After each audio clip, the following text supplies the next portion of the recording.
Ni penati au sio penati? Pengine hilo ndio swali kuu kabla ya kuelezea zaidi kuhusiana na mechi kati ya Singida Black Stars dhidi ya wekundu wa Msimbazi Simba, mechi kali iliyochezwa kwenye uwanja wa Airtel pale mkoani Singida, ambapo wageni Simba waliibuka na ushindi wa mabao 2-1. Lakini katika tukio mojawapo lililozua gumzo, lililozua malalamiko ya kutosha kutoka benchi la ufundi la Singida Black Stars, ni tukio la katika kipindi cha pili ambapo Lamine Jaju akiwa na mikimbio mizuri kutoka upande wa kulia wa Singida Black Stars wakati wakishambulia, lakini upande wa kushoto wa Simba akapiga shuti zuri ambalo golikipa Jibo alilitema.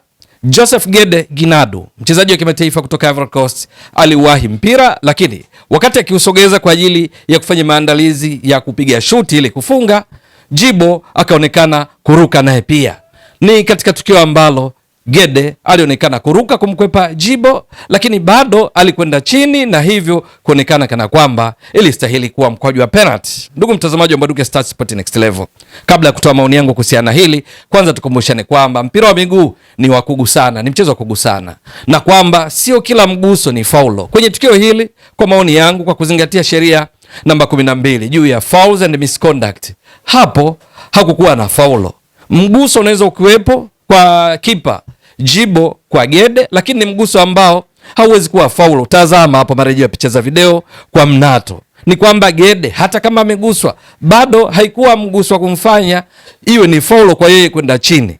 Ni kana kwamba alionekana kujiandaa kwamba kisha usogeza mpira halafu aruke, jambo ambalo mwamuzi Hussein Katanga kwa vyovyote vile na wasaidizi wake, mwamuzi msaidizi ambaye alikuwa anaonekana kana kwamba anashuhudia kila kinachoendelea, waliona kuwa Joseph Gede hakuwa na sababu ya kuanguka chini, bali angeweza kuwa mpira kufanya majaribio ya kufunga ama vinginevyo, kwamba golikipa Jibo licha ya kurusha mikono alirusha ili kucheza mpira, alipoukosa kuonekana jitihada za mikono hiyo kwenda kumgonga Gede. Na kwa sababu hiyo, kwa maoni yangu, naona kana kwamba mwamuzi alikuwa sahihi. Hii haikustahili kuwa mkwaju wa penalty. Ndiyo, na hasa ukiangalia marejeo ya picha za video, tazama hapo hiyo mikono ya golikipa Jibo.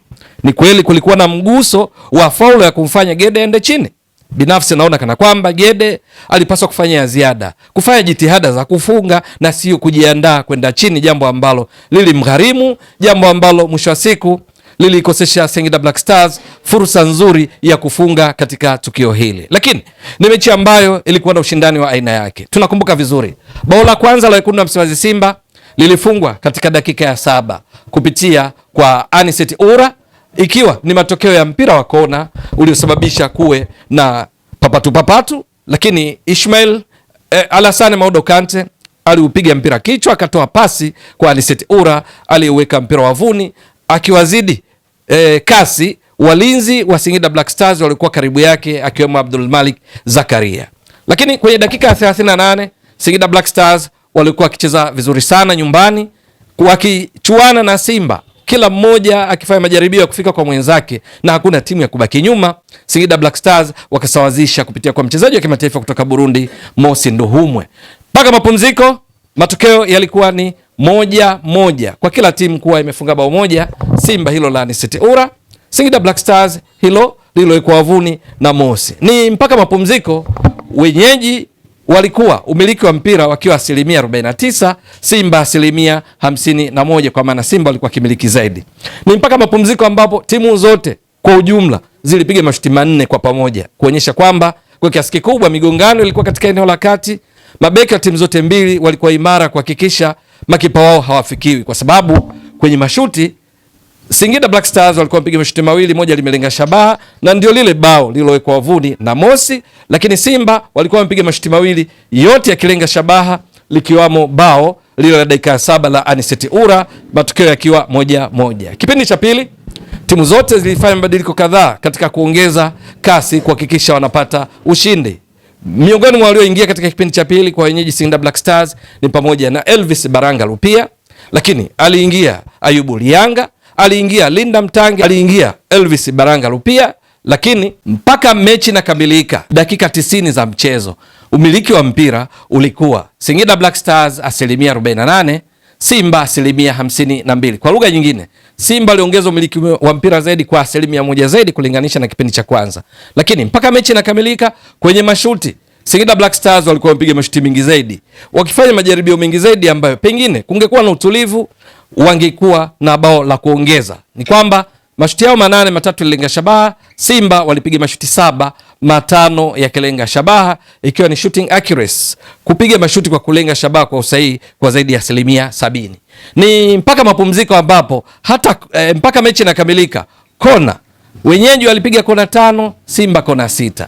Kadi za njano, yellow cards, wenyeji walipata kadi za njano 4, Simba hawakuwa na kadi yoyote. Lakini katika faulo kwa pamoja kulikuwa na faulo zaidi ya 20, kwa sababu wenyeji walicheza faulo 10, Simba walicheza faulo 13, kuashiria kwamba wao walikuwa aggressive zaidi, wakilazimika wakati mwingine kucheza faulo za kimbinu kuhakikisha wanakuwa salama. Ni mechi ambayo mwisho wa siku Simba wakapata ushindi wa mabao 2-1.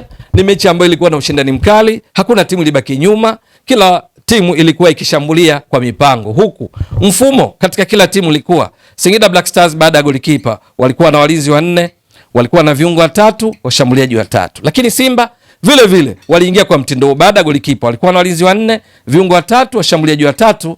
Lakini katika kipindi cha pili walibadilika, baada ya kumtoa Alassane Maodo Kante, badala yake akaingia Baraka Mwangosi ambaye ndiye aliyekwenda kuwa mshambuliaji kinara, kwa sababu awali wakianza na mfumo huu wa 4-3-3 mshambuliaji kinara alikuwa ni mshambuliaji bandia, tunasema false 9, ambaye ni Ino Jospin Loemba. Alipoingia Baraka Mwangosi akatoka Alassane Maodo Kante, Loemba akarudi kati, matokeo yake mfumo sasa ukawa baada ya golikipa ni 4-2-3-1. Lakini kwa Singida Black Stars waliendelea na mfumo huu ambao hata hivyo kwenye kucheza ulinyumbulika kulingana na mahitaji ya mchezo kwa wakati husika.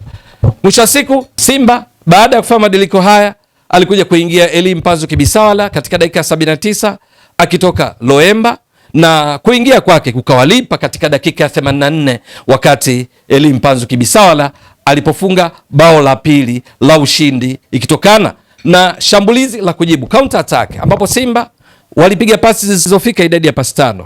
Cletus Chota Chama katika eneo la kati aliskani uwanja vizuri, alimwangalia Mpanzu alipo, akapiga pasi ambayo ilikata mistari ya walinzi wa Singida waliokuwa wakati huo wakijaribu kujiorganize kurudi katika maeneo yao baada ya shambulizi hilo la kushtukiza. Lakini Mpanzu alikuwa smart enough, alikuwa vizuri kuhakikisha hawi offside, akaunasa mpira kwa usahihi na kuweka wavuni kuwapatia Simba bao la ushindi. Ni mechi ambayo golikipa Metacha Mnata katika tukio mojawapo alifanya vizuri sana, akicheza mpira wa karibu wa kichwa uliopigwa na Baraka Mwangosi ndani ya 6 yards, akaucheza na kuinusuru timu yake. Lakini jitihada hizo hazikuzaa matunda, kwa sababu mwisho wa siku alipoteza mchezo. Singida Black Stars kwenye mpangilio wao huu alikuwepo golikipa Metacha Mnata, ndiye alikuwa golini leo hii. Lakini katika walinzi 4 kulikuwepo na Abdul Malik Zakaria alikuwepo Kennedy Juma Wilson. Walinzi wa pembeni kulikuwepo na Ibrahim Imoro, alikuwepo vile vile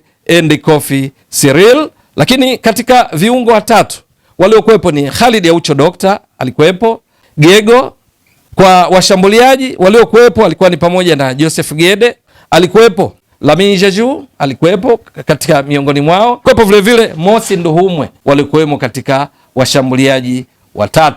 Mbali na Aucho na Gego alikuwepo pia Morris Uguchuku Chuku miongoni mwa viungo 3. Lakini ni katika mechi ambayo wekundu wa Msimbazi Simba kwenye kuanza walianza na Jibo, golikipa Jibo. Walinzi wa kati alikuwepo Roshan De Rock, alikuwa na Ishmael Olivier Toure, beki wa kulia alikuwa Shamari Kapombe, kushoto Nixon Kibabage. Viungo 3 kulikuwa na Cletus Chota Chama, Yusuf Kagoma na Alassane Maodo Kante. Wakati wa shambuliaji wa 3 alikuwa mshambuliaji bandia Force 9 Ino Jospin Loemba, alikuwepo Libase Geye na Aniset Ura. Mabadiliko kwenye kipindi cha pili yalihusisha pia kuingia kwa Morris Abraham. Mwisho wa siku Simba wakapata ushindi wa mabao 2-1, mechi yenye ushindani mkali sana. Simba ushindi wa leo umewafanya wafikishe pointi 27, na sasa tofauti yao na JKT Tanzania wanaoshika nafasi ya pili imekuwa pointi 1, maana JKT wana pointi 28. Lakini tofauti yao na vinara watani zao jadi Yanga ni pointi 5, kwa sababu Yanga wana pointi 32. Kwenye mabao Simba mabao 2 waliofunga leo imewafanya afikishe mabao 20, lakini kwenye kuzuia wameruhusu bao lingine na sasa wameruhusu mabao 5. Simba wamecheza mechi 12, Yanga mechi 12, JKT Tanzania wamecheza mechi 17. Leo hii kilichowabeba Simba ni pamoja na kutokata tamaa katika muda wote wa mchezo, wakishambuliana kwa zamu wao na Singida Black Stars, lakini umakini katika kupiga mashuti ya kulenga shabaha ukiwabeba zaidi kwa kupiga mashuti 5 ya kilenga shabaha kati ya 7. Maana dakika 90 zote za mchezo walipiga mashuti 2 tu yaliyokwenda nje. Ni miongoni mwa sababu ambazo zimechangia kuiwezesha Simba kupata ushindi leo hii. Kwa Singida Black Stars, nafasi walizozitengeneza kwa kiasi kikubwa hawakuwa wakizitumia vizuri, na hasa pale ambapo kuna baadhi ya nyakati badala ya kutekeleza wajibu wao washambuliaji kina Joseph Gede kuhakikisha wanatumia nafasi vizuri, walikuwa kimwangalia mwamuzi kama tukio ambalo limetoka kuelezea kwamba ni penalti au sio penalti. Joseph Gede angeongeza nguvu, alikuwa na uwezo wa kufunga badala ya kusubiri kupata mkwaju wa penalti. Mwisho wa siku, mechi nzuri sana ambayo Simba wakapata ushindi wa mabao 2-1 na kwa kiasi fulani kujifariji kutokana na ukweli kwamba mechi ya mwisho dhidi ya Singida Black Stars msimu uliopita ni ya kombe la shirikisho la benki CRDB hatua ya nusu finali. Simba walifungwa mabao 3-1. Leo hii kupata ushindi wa mabao 2-1 katika ligi kuu, walau wamelipiza kisasi kwa kushinda, ingawa sio kwa idadi ile sawa ya mabao 3-1 katika mechi ya mwisho waliocheza dhidi ya Singida Black Stars. Itakuwa vipi? Ni kuendelea kusubiri na kuona mwenendo katika ligi kuu Tanzania bara, maana Singida Black Stars miongoni mwa timu 4 za juu kwenye msimu uliopita wa msimamo wa mwisho wa ligi kuu Tanzania bara msimu uliopita 2024-2025 mpaka sasa wako nafasi ya 9 wakiwa wamecheza mechi 12, wana point 19, kuruhusu mabao 2 leo hii na kufunga 1, maana yake wamefunga mabao 12, wameruhusu mabao 13. Itakuwa vipi? Ni swala kusubiri na kuona. Ewe mtazamaji wa Mbwaduke Stats Sport Next Level, endelea kuunga mkono channel hii kwa kuhakikisha kama una subscribe, una share, una like na kucomment. Mwasishaji wako ni mimi Ramadhani Mbwaduke almaarufu kama Mzee wa Data. Shukran jazilan. Bye bye.